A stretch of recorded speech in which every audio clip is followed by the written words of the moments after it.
Isang mapagpalang araw sa inyong lahat. Ang nasa inyong harapan ay nagangalang Fobrizay Bacolod na nagmula sa Batsilyan ng Edukasyon Major sa Filipino. Ako ang unang tagapagpulat sa paksang mga mithiin or goals sa pagtuturo ng mga sining ng wika. Bago tayo magsisimula, ibabahagi ko muna sa inyo ang kahalagahan ng wika, kung bakit ito ginagamit sa pang-araw-araw at bakit ito pinapakinabangan ng mga tao. Mahalaga ang wika di lamang sa sarili kundi sa pakikipag-interaksyon na rin sa kapwa at sa lipunan. Ginagamit sa pagkuha ng impormasyon, pagtatamo ng edukasyon, gayon din sa pagsisiwalat ng damdamin, sa loobin at kaisipan. Sa wika, napapabilis at napapagaan ang ating mga gawain. Ngayon, dadako tayo sa ating lesson proper kung ano nga ba ang mamitin or goals sa pagtuturo ng sining ng wika. So, bago yan, pagkatapos ng elementarya o sekundarya, inaasahan na naipapakita ng mga mag-aaral ang sumusunod. Una ay ang kasiyahan sa pagbasa at pagsulat at inaangkin ang mga kasanayan ito bilang integral na bahagi ng kanilang pang-araw-araw na buhay. Ano nga ba ang ibig sabihin nito upang mas maintindihan ninyo? So, ibig sabihin, nagagamit ang wika o ginagamit ang wika sa pang-araw-araw sa pag-araw-araw na nagpapakita ng kaligayahan sa paggamit nito sa pagsulat man, sa pagbasa o sa pakikipagtalastasan sa ikapwa-tao. O ang pangalawang mithiin ay ang kahusayan sa paggamit ng wika upang maunawaan ang kanilang sarili, ang ibang tao at ang kanilang daigdig. So, upang mas maintindihan ninyo, ibabahagi ko sa inyo kung ano ang aking isinulat na ang aking naintindihan.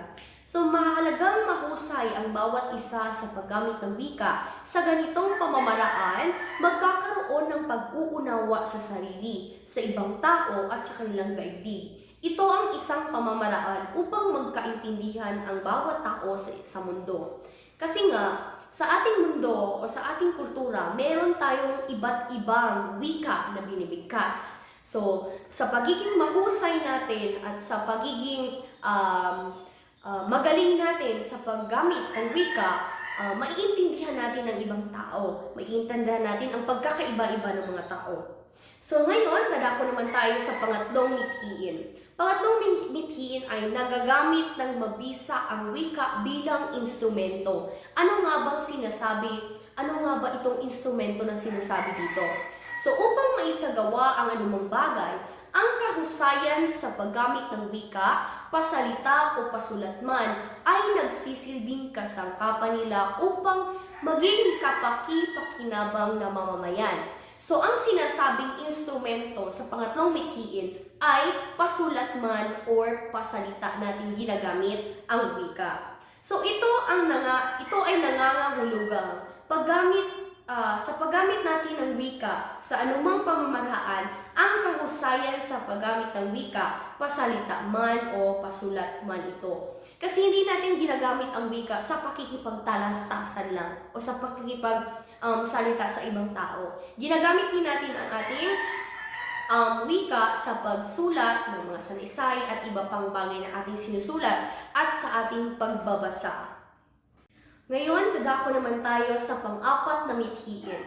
Ito ay ang epektibong nagagamit ang wika sa kanilang pagsasalita, pakikinig, pagbabasa, at pagsulat. So, itong mga apat na P na nandito is ang makrong kasanayan. So, nagagamit rin nilang magbasa at magsulat ng iba't ibang uri ng teksto gaya ng salaysay, pagsasalaysay, tula at mga ekspositoring teksto bilang tugon sa iba't ibang layunin at mga uri ng target na audience. So, para mas maintindihan, ito din ang aking isinulat or aking naintindihan.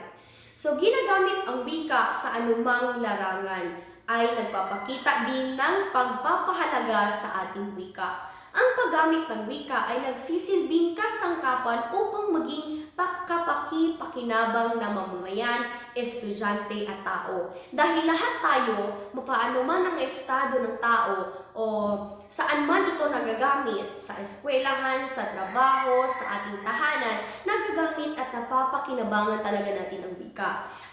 Nagagamit natin siya sa pagsasalita, sa pakikinig, sa pagbabasa at sa pagsusulat. Ngayon, tutungo naman tayo sa panglimang mithiin. Ito ay natutukoy ang wika na may intensyon ng pagmamanipula at pagkontrol sa kanila at nagagamit ng mahusay ang wika upang tugunan o hadlangan ang ganitong mga pagtatangka.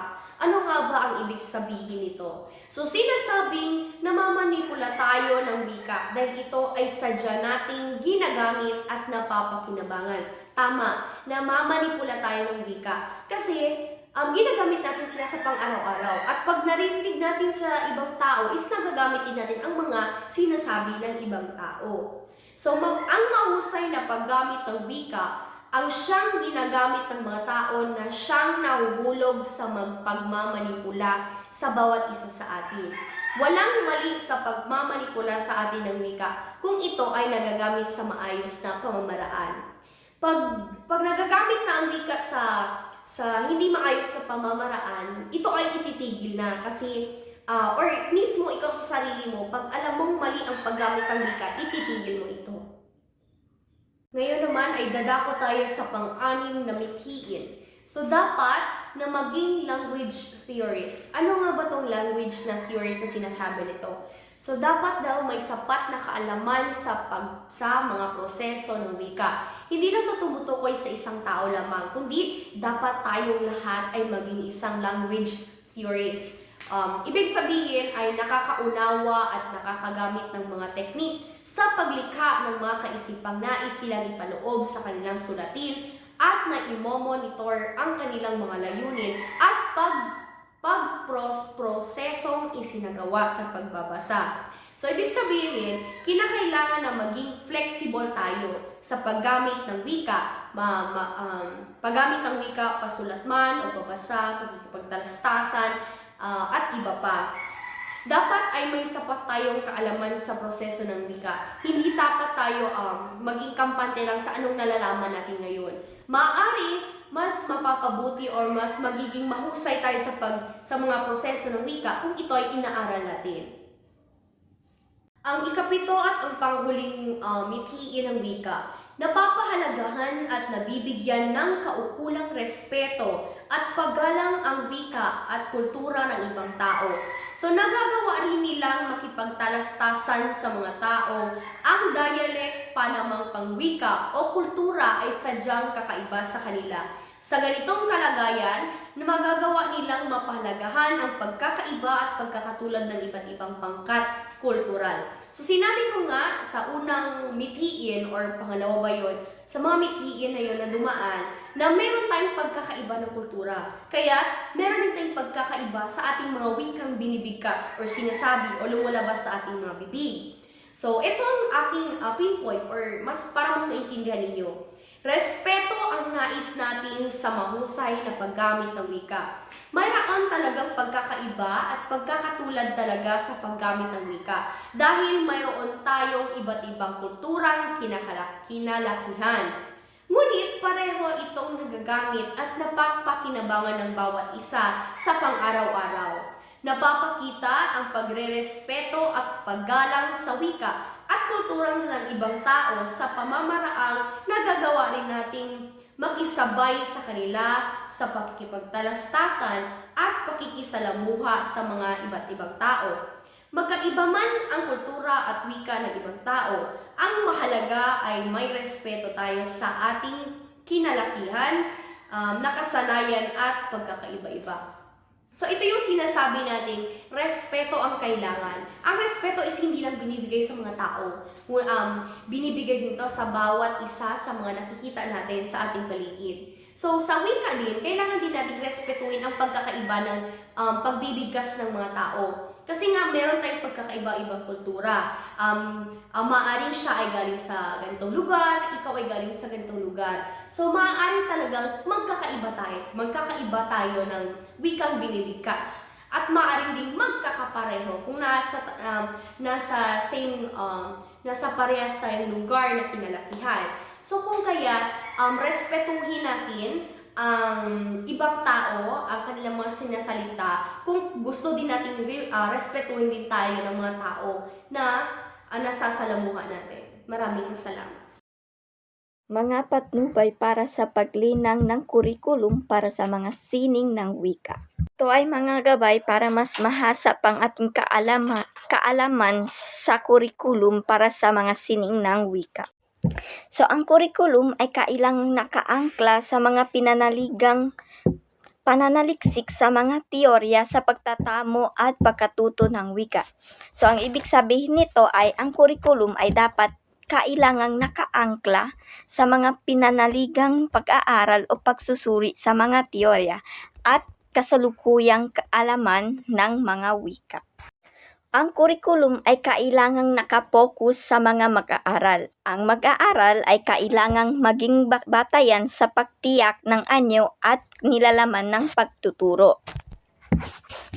So dapat daw ang kurikulum ay dapat nakapokus sa mga mag-aaral. At ang mga mag-aaral ay kailangang maging basehan sa pagtukoy ng anyo at nilalaman ng mga pagtuturo. So, ang kurikulum ay nararapat na may pantay na pagbibigay diin sa mga produkto at pagprosesong pangwika at kinakailangan tanawin na ang mga ito na may pag-uugnayan. Ibig sabihin, ang kurikulum daw ay dapat may pantay na pagbibigay diin sa mga produktong pangwika at pagpoproseso nito. At dapat ito ay may pag-uugnayan. Ang pagtuturo ng wika ay kailangang may integrasyon sa iba pang lawag ng aralin sa kurikulum ng batayang edukasyon. Ang pagtuturong pangwika ay dapat kailangang may integrasyon o pagsasama-sama ng iba pang lugar o lawag ng paksa o aralin sa kurikulum ng batayang edukasyon. Kailangang integral na bahagi ng kurikulum pangwika ang isang mahusay na programa sa So, kailangan daw bahagi ng kurikulum pangwika ang isang mahusay sa programa sa pagtataya.